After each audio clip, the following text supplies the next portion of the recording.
London, a city that thrived on secrets, its streets a labyrinth of whispers, the Thames a silent witness flowing through the heart of it all. Amongst the millions, two souls, strangers. Yet there was a familiarity in their solitude. He with the sharp edges of a life lived on his own terms, she with eyes that spoke of 1,000 unspoken dreams, each a universe unto themselves about to collide.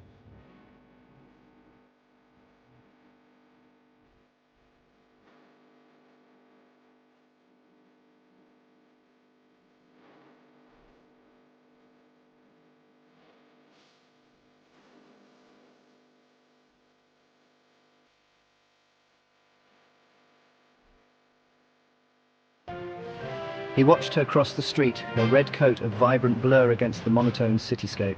She reached the opposite pavement, her gaze still fixed on some unseen point ahead. And then, as if sensing his gaze, she stopped.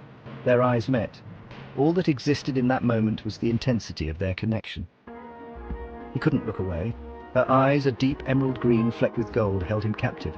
She met his gaze with an equal measure of surprise and curiosity. He raised his hand slightly, a hesitant wave. The corner of her mouth lifted in a tentative smile. He wanted to speak, but the words wouldn't come.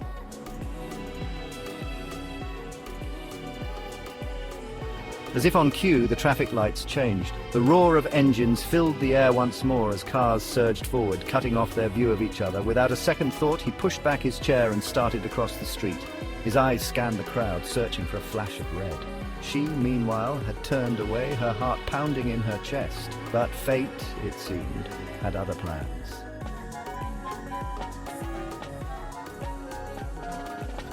He felt the weight of the city pressing down on him.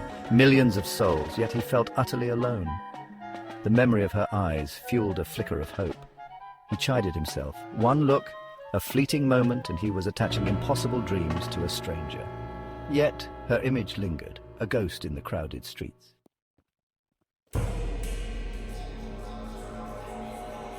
She walked, her footsteps echoing her racing thoughts. His eyes had unearthed something deep within her, a buried memory. She'd built walls to keep the past at bay. And now, with one look, he threatened to dismantle them all. She stopped, hands gripping her bag, her breath catching in her throat.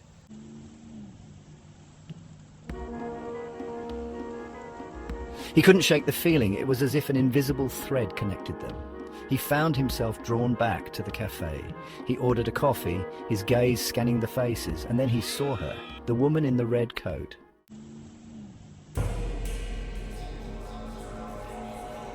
She was back, standing on the opposite pavement, her red coat a splash of colour. He couldn't believe it.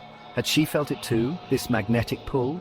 He watched her, captivated by the way she moved. She took a hesitant step forward, her gaze searching for him.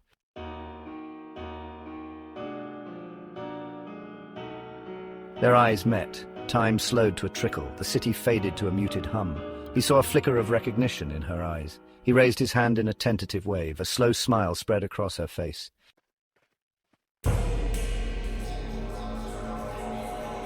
She felt a shiver run down her spine as their eyes met. It was him, the man from the cafe. A part of her wanted to run towards him, but another part urged her to turn and walk away. This was madness.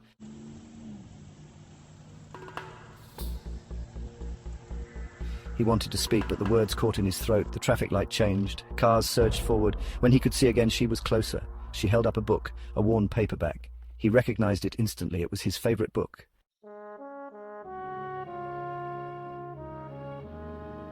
She watched his reaction, her heart pounding. The book, his book. She'd found it tucked away in an old box. He reached out, his fingers brushing against the worn paperback. For a fleeting second, their eyes locked, and a jolt of recognition shot through her.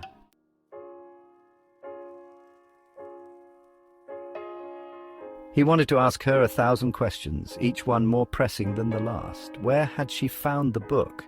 How had it come into her possession? Did she recognize his handwriting, the familiar loops and curves of his pen? Did she feel it too, this sense of a shared past, a connection that defied logic and reason yet felt so real? But the words wouldn't come, trapped in his throat by an invisible force. He was afraid of shattering the fragile moment, of chasing her away with his need for answers, his desperate curiosity. She saw the questions swirling in his eyes, the mixture of hope and apprehension that mirrored her own inner turmoil. She wanted to blurt out the truth, to tell him that his book had awakened something within her, something she couldn't quite name, a dormant part of herself she thought long gone, buried under years of routine and forgetfulness. But a shadow of fear held her back, a fear that paralyzed her. What if he couldn't explain the connection either? What if he was just as lost as she was? What if this was all a cruel trick of fate, a random coincidence that meant nothing at all, just a fleeting moment of false hope? The weight of her past, the secrets she'd guarded so closely, pressed down on her, making it hard to breathe, threatening to suffocate the fragile hope that had taken root in her heart, a hope she barely dared to acknowledge. He took a step back from the curb, his mind racing with possibilities, the traffic surging between them once more, a chaotic reminder of the world outside their bubble, a physical manifestation of the invisible barrier that separated them, a barrier that seemed insurmountable. He couldn't let her disappear again. Not now, not when they were so close, not when he'd finally found something, someone that felt like a missing piece of himself, a piece he couldn't afford to lose. He had to know the truth, even if it shattered the fragile illusion they'd built, even if it meant facing the unknown together.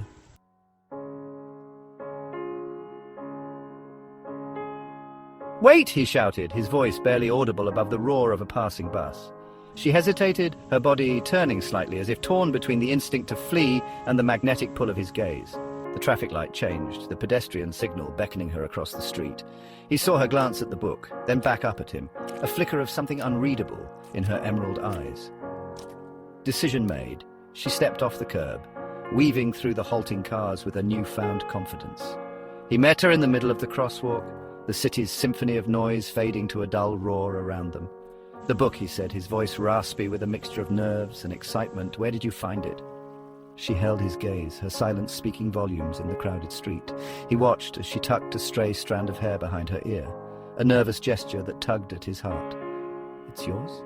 she finally asked, her voice soft but steady. He nodded, unable to tear his eyes away from her face, from the way the late afternoon light seemed to illuminate her features, highlighting the subtle curve of her cheekbones, the faint dusting of freckles across the bridge of her nose.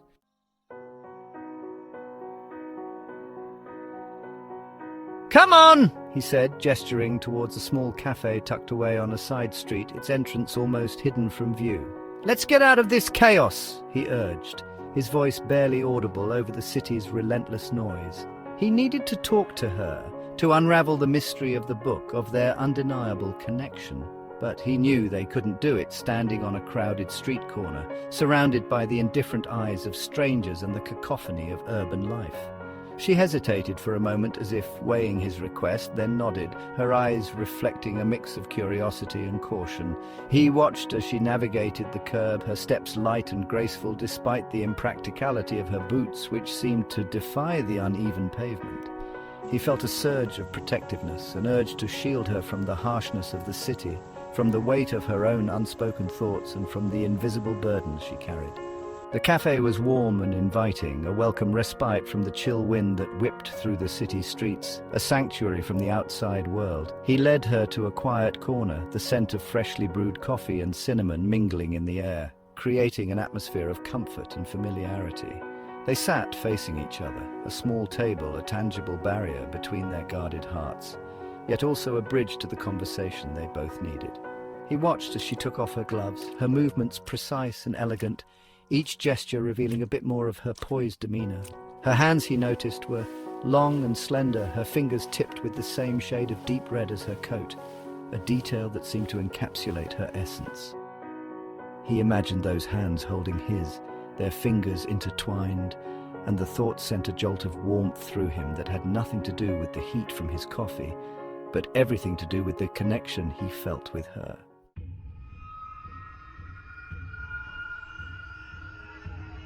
"You haven't told me your name," he said, breaking the silence that stretched between them, filled only with the clinking of spoons and the hushed murmur of other conversations. He saw a flicker of something in her eyes, a brief flash of vulnerability quickly masked by a carefully constructed wall of composure. "It's Eleanor," she said, her voice soft but guarded. "Eleanor Wright." He tested the name on his tongue, savouring the way it felt, the way it seemed to fit her perfectly. "I'm Daniel," he replied, offering her a tentative smile. "Daniel Hunter." She nodded, acknowledging his introduction with a polite smile, but her gaze remained wary, her body language guarded.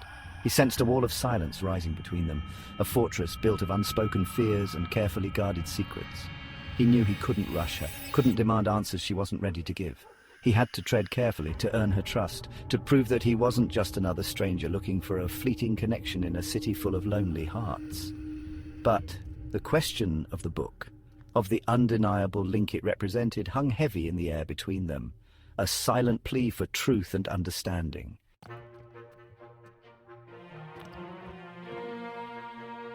He watched her, his heart a drum beat against his ribs. He wanted to reach across the table, to take her hand in his, but he held back, the space between them. Though small, thrummed with unspoken questions, with a past he couldn't quite grasp. The city outside, usually a symphony of noise, seemed to fade, their corner of the cafe a world unto itself. The inscription, he began, his voice a low rumble in the quiet cafe. In the book, it was... He hesitated, unsure how to phrase the question that had been haunting him since he'd seen her holding his book. Eleanor's hand instinctively moved to the worn cover, her fingers tracing the faded inscription. She knew what he was asking, the question hanging heavy between them. But the answer, like her past, remained elusive, a puzzle with missing pieces. "I know," she whispered, her voice barely audible above the soft jazz playing on the cafe's speakers. "It's my name, but I don't..." She stopped, her breath catching in her throat. How could she explain something she didn't understand herself?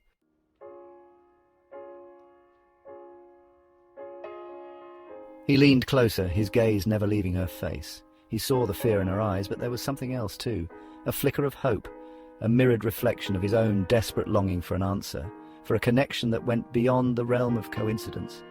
"It's more than the book, isn't it?" he asked, his voice barely a murmur. "The way we keep finding each other, in a city of millions." He thought back to their first encounter, the way their eyes had met across the crowded street, the inexplicable pull that had drawn him to her. Eleanor nodded, unable to deny the truth in his words. London, with its labyrinthine streets and endless stream of faces, had always been a source of anonymity, a place to blend in and disappear. Yet she'd run straight into him, not once but twice. Fate, it seemed, had other plans. "It's like a dream," she whispered, her gaze drifting towards the window, where the last rays of sunlight painted the buildings in shades of gold and crimson. "A recurring dream I can't quite remember when I wake up."